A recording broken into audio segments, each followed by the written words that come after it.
Assalamualaikum warahmatullahi wabarakatuh.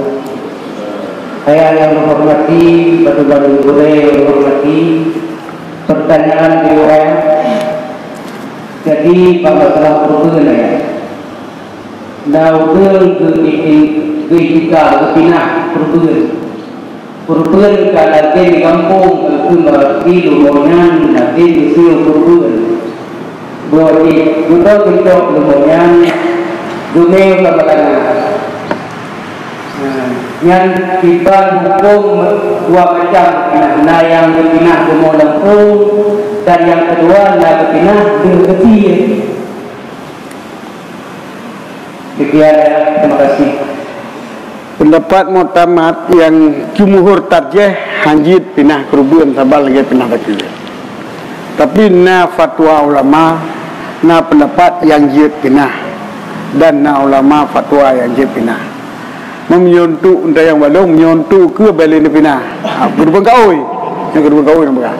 Menyontuk yang kanan dia pendapat yang dia pinah. Nah, apa yang lain. Cuma menyontuk kerubuan sunat asalnya ni serkah mentai kampungnya dua buah kumpuk. Yang kahana le nakal.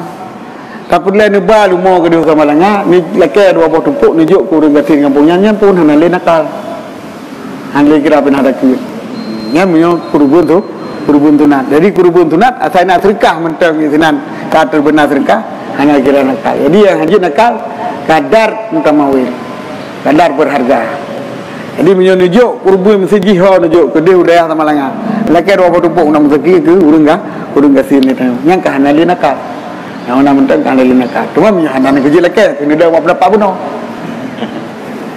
Cuma yang lebih but. Yang menyokan masalah kurubun ni pegah.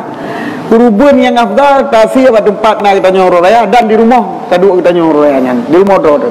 Mui merasa kurang god ketimbang dengan di rumah tu.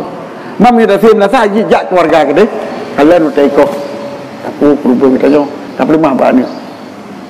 Mendum. Mami kayak rumah tu kan kan? Ya ini macam ya ini si kurubun. Sunat kalian. Pada tetesan darah yang pertama red, diampun dosa kan? Keempat awal pinah itu baru dapat aja. Iya nak aja nah. Iya dah berapa masalah. Kayak lupa je.